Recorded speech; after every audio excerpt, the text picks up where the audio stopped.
lieciet citur savu roku. Jūs esat pilnīgi pasīvi. Jūs nepretojaties. Jūs darīsiet to, ko es likšu.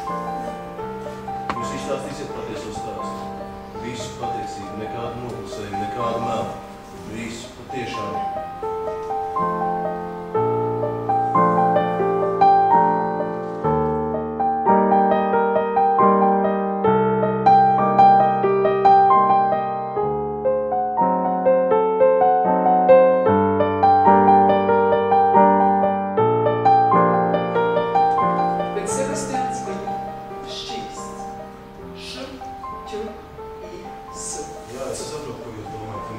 Vai jūs man ticat? Es viņu mīlēju un es viņu būtu izglābus, bet viņš pats izrāvās un vienkārši skrēja un skrēja uz otru pusi.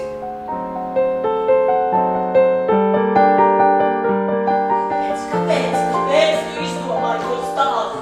Mammu, es neizdomāju to stāstu. Es zinu, ka tas stāsts ir vestīgs man, bet tā ir patiesība par to, kas notiek mūsdienu pasaulē. Viņa nav tāda, ka mamma. Katrā ziņā viņa nav tāda, ka man vienkārši perversa. Jā! Au, Gēdīs, tas notiks! Au!